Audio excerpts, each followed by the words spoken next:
샬롬 할렐루야. 창세기 6장 1절에서 4절이요. 사람이 땅 위에 번성하기 시작할 때에 그들에게서 딸들이 나니 하나님의 아들들이 사람의 딸들의 아름다움을 보고 자기들이 좋아하는 모든 여자를 아내로 삼는지라. 여호와께서 이르시되 나의 영이 영원히 사람과 함께 하지 아니하리니 이는 그들이 육신이 됨이라. 그러나 그들의 날은 120년이 되리라 하시니라. 당시에 땅에는 네피림이 있었고 그 후에도 하나님의 아들들이 사람의 딸들에게로 들어와 자식을 낳았으니 그들은 용사라 고대에 명성이 있는 사람들이었더라. 하나님의 아들들이 어떻게 이 땅에 정착하게 되었는지 두 부류로 나누어 말씀드렸지요. 첫째 부류는 범죄한 아담이 에덴 동산에서 쫓겨난 후 아담을 따라서 이 땅에 내려와 정착한 이들입니다. 둘째 부류는 에덴 동산에서 이 땅을 오가면서 사람의 딸들의 아름다움을 보고 자기들이 좋아하는 모든 자로 아내를 삼은 이들입니다. 오늘은 하나님의 아들들이 이 땅에서 난 후손들과 하나님께서 둘째 부류에 속한 이들에게 경고하신 내용을 살펴봅니다. 첫째 부류의 후손들인 네피림은 그 외모가 매우 출중했습니다. 하나님의 아들들의 길을 타고 태어났기에 이 땅의 보통 사람들과는 달랐습니다. 네피림의 아버지들은 이 땅의 삶을 스스로 택해 내려왔다 해도 육에 깊이 물들지 않았지요. 그래서 그들이 가진 좋은 기질, 곧 에덴 동산 사람들로서의 뛰어난 면을 자녀들에게도 많이 전수할 수 있었습니다. 둘째 부류의 후손들도 기본적으로 에덴 동산 사람의 길을 받고 태어났기에 이 땅의 사람들보다는 뛰어난 면이 있었지요. 그래서 그들은 어디에서나 눈에 띄었고 보통 사람들에게는 매우 특별한 존재로 여겨졌습니다. 또한 신체 조건이나 지혜 등의 탁월한 면도 있어서 그들 중에서 용사로 유명해진 이들도 나왔습니다. 그런데 이들의 후손들이 대대로 탁월한 기질을 갖고 태어날 수는 없었습니다. 그런데 이들의 후손들이 대대로 탁월한 기질을 갖고 태어날 수는 없었습니다. 그들의 2세들도 급속히 육에 물들어 육체의 사람이 되었기 때문이지요. 이는 아담과 하와가 이 땅에서 나온 후손들이 육의 사람인 것과 같은 이치입니다. 아담과 하와도 에덴 동산에서는 생명이었지만 죄를 범하여 육의 사람이 된 후에는 그의 후손들도 육의 사람으로 태어났지요. 마찬가지로 하나님의 아들들과 그들의 자녀들이 이 땅에서 육체의 사람이 되자 후손들도 육체의 사람으로 태어났습니다. 이는 하나님의 아들들에게서 물려받은 좋은 기질이 육의 속성과 섞이면서 상쇄돼 버린 결과입니다. 그래서 이 하나님의 아들들의 후손들도 3대째부터는 이 땅의 사람들과 별반 다르지 않게 되었지요. 만약 그들이 대대로 뛰어난 능력을 갖고 태어났더라면 아마도 이 땅은 그들의 세상이 되고 말았을 것입니다. 유명한 용사라 불릴 정도로 뛰어난 그들이 이 땅의 사람들을 지배하고 다스리게 되었겠지요. 다행히 그런 일은 일어나지 않았습니다. 그들은 수명이 다하여 죽었고 사람들의 기억 속에만 전설적인 인물로 남게 되었지요. 더욱이 홍수 심판 때에 노아의 8 식구 외에는 구원받는 이가 없으니 이때 하나님의 아들들의 후손도 멸절되었지요. 그런데 아닙니다. 그런데 성경을 보면 여기 나오네요. 그런데 성경을 보면 이스라엘의 12 정탐꾼 중 10명의 보고 내용에 네피림 후손이 등장합니다. 민수기 13장 33절이요. 거기서 즉 가나안 땅에서 구체적으로 기랴 아르바라고 불리는 헤브론을 가리킵니다. 또 네피림 후손 아낙 자손 대장부들을 보았나니 우리는 스스로 보기에도 메뚜기 같으니 그들의 보기에도 그와 같을 것이니이다 했지요. 이때 정탐꾼들이 보았다고 말하는 이들이 정말 네피림 후손일까요? 그들이 본 사람들은 헤브론에 살고 있는 아낙 자손입니다. 아낙 자손은 대장부처럼 강해 보였고 매우 두려운 존재로 여겨졌지요. 이에 10명의 정탐꾼들은 자신들의 주장에 힘을 싣기 위해서 아낙 자손을 네피림에 빗대어 묘사했던 것입니다.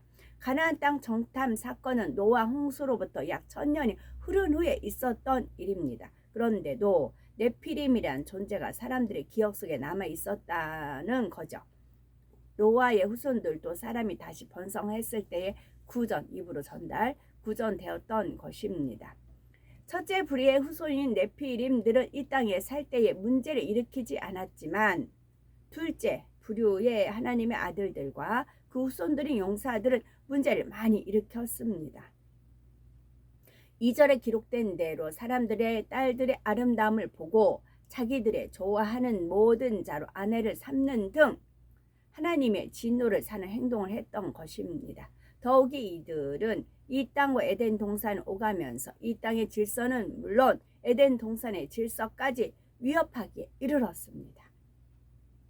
이들의 행동은 이 땅의 사람에게 큰 영향을 주었습니다. 이 땅의 사람들은 그들을 쉽게 따라하며 문란한 악행을 일삼게 되었죠.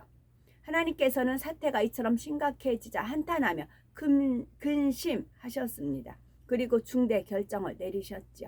그 내용이 3절에 나옵니다. 여호와께서 가라사대 나의 신이 영원히 사람과 함께하지 아니하리니 이는 그들이 육체가 됨이라. 그러나 그들의 날은 120년이 되리라 말씀하셨습니다. 하나님께서는 궁일과 자비가 많으시기에 예고 없이 곧바로 심판하지 않고 1차적으로 경고를 하셨습니다. 나의 신이 영원히 사람과 함께하지 아니하리니 이는 그들이 육체가 됨이라 했습니다. 여기서 육체가 되었다는 말씀은 원수마귀 사단이 주관하는 어둠, 즉 죄와 악과 불법, 불의 가운데 사는 사람이 되었다는 뜻이죠. 빛과 어둠이 함께 할 수 없듯이 하나님은 죄악 가운데 사는 사람과 함께 할 수가 없습니다. 하나님의 아들들은 원래 빛의 영역인 에덴 동산에 살았던 사람들이었지만 이 땅에 와서 육에 물들어 죄악을 일삼음으로 이제는 하나님과 상관이 없게 되었지요. 이 말씀은 당시 이 땅에 사는 사람들에게도 동일하게 적용되었습니다. 하나님께서는 육체가 된 사람들과는 영원히 함께하지 않겠다 선언하셨던 것입니다.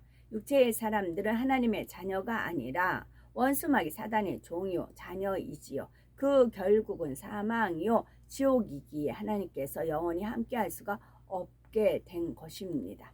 이 말씀은 오늘날도 똑같이 적용이 됩니다.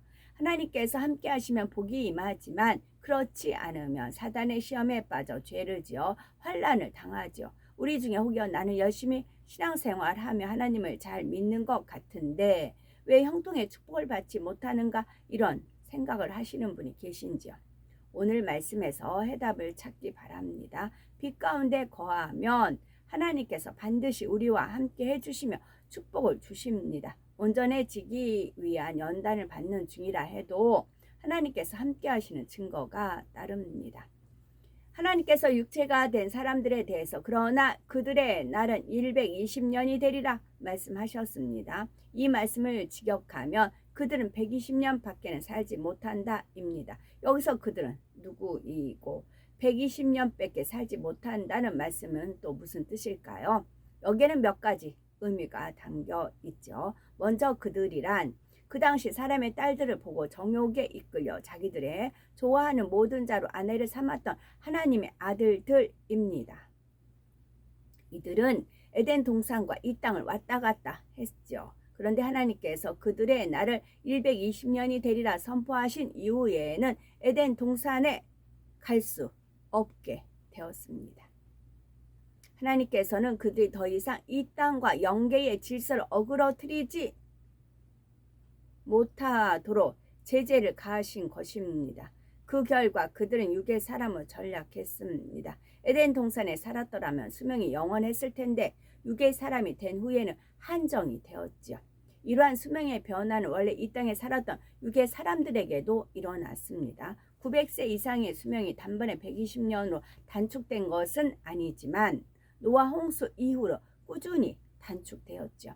노아의 아들 셈의 후손들이 수명이 이를 증명합니다. 셈은 600세, 그 다음 아르박사스는 438세, 그 다음 셀라는 433세, 그 다음 에벨은 464세, 그 다음 벨렉은 239세, 그 다음 루는 239세, 그 다음에 수론 230세, 그 다음 나홀은 148세입니다. 대홍수 심판 이전에는 평균 수명이 900세가 넘었는데 이후에는 수명이 계속 단축되어 갔습니다. 그러니까 120년이라고 딱 정한 것은 그 하나님의 아들들에 대한 그런 거였네요. 그들은 딱 120년 정지되고 그 다음 이제 이 땅에 살던 후손들은 점차적으로 줄어든 것이고요. 그런데 이 말씀에는 그들의 수명이 단축됐다는 의미 외에 또 다른 중요한 의미가 담겨 있습니다. 그들의 날이 110년이 될 수도 있고 130년이 될 수도 있는데 하나님께서는 왜 굳이 120년이라 되리라고 하셨을까요? 120에는 12, 빛의 수가 12가 들어가 있습니다. 빛의 수가 12입니다.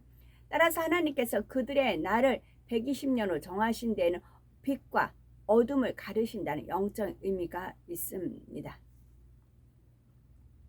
빛의 사자들이여 빛의 아들 12제자 12지파 낮이 12시가 아니냐 그런 말씀이 있는 것 같아요. 이는 구체적으로 어둠에 속한 육체의 사람들이 빛의 영역에 다시 들어가지 못하게 선을 그으시겠다는 뜻입니다.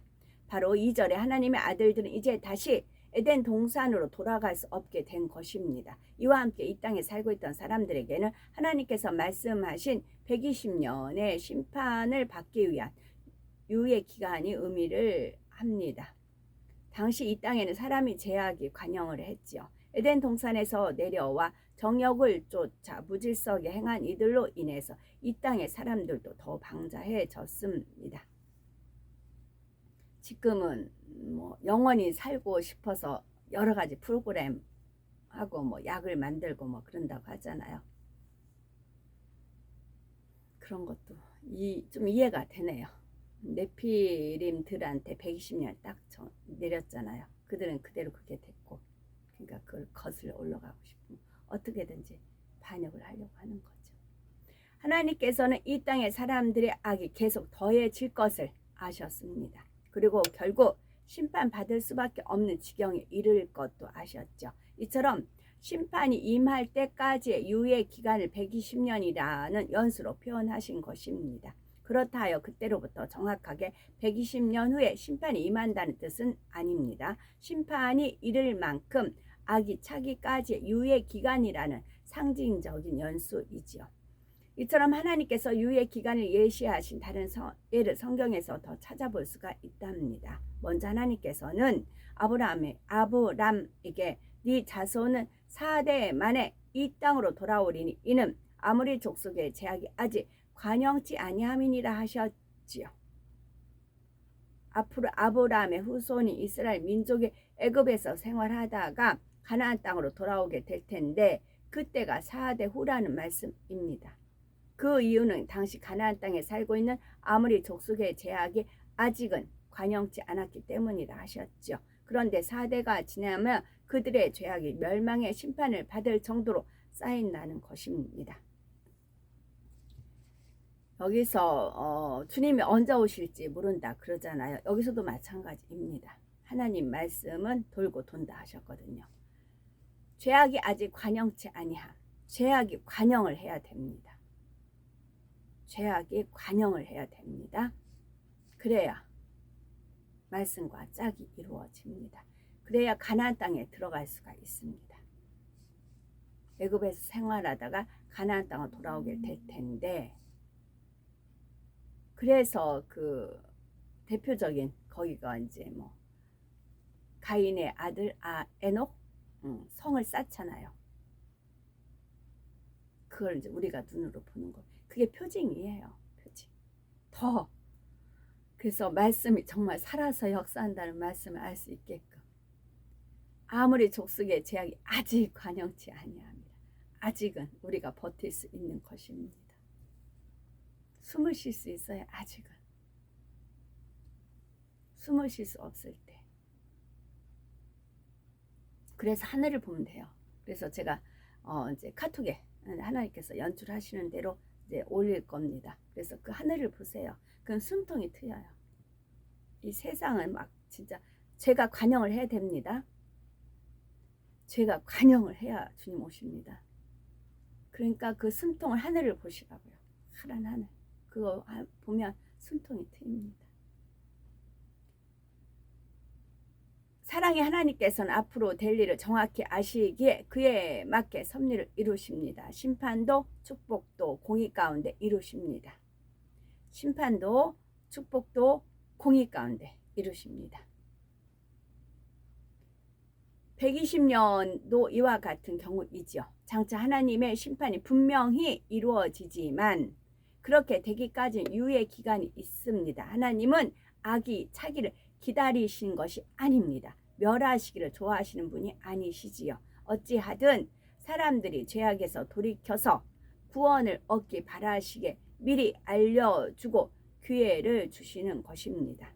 그런데 당시 사람들은 하나님의 1차적인 경고를 무시한 채 계속해서 죄악 가운데 살아갔습니다. 결국 노아 시대에 홍수 심판을 맞게 되었지요. 당시 사람들이 하나님의 경고를 듣고 철저히 회개했다면 구원의 기회를 잡을 수가 있었을 것입니다. 요나서에 나오는 니누의 백성들처럼 악한 길에서 돌이키면 하나님께서는 재앙을 내리지 않으십니다. 자, 화라고 했어요. 화. 천국에는 꽃화, 영생의 꽃, 이 땅에는 불화. 수는 목숨수, 물수. 이 땅에 이제 기식하는 거 다 이제 멸했잖아요. 물로 멸했잖아요. 그 화는 꽃화가 있고 이 땅에는 불화다. 그렇게 말씀을 하셨습니다. 죄악에 관영을 해야 됩니다. 그래서 대표적인 걸 우리가 지금 보고 있는 거고요. 가인의 아들 에녹의 성을 쌓고 바벨탑 쌓고 있는 걸 보는 것이고, 이제 세계 돌아가는 거, 유엔에서 이제 일어나는 그런 모든 것들이 악이 관영이 돼야 됩니다. 넘쳐야 됩니다. 악이. 그걸 우리는 봐야 되는 괴로움이 있지요. 우리 사람들은 어둠이 너무 싫으니까 통곡할 수밖에 없지요. 그럴 때 하늘을 보시면 됩니다. 아버지 하나님은 인생들을 아끼시고 사랑하시는 분이십니다. 그런데 사랑 가운데 아무리 기회를 주셔도 사람이 계속 죄악을 쌓으면 공의 가운데 심판이 임할 수밖에 없습니다. 그래서 하나님께서는 노아 시대의 홍수 심판을 결정하셨던 것입니다.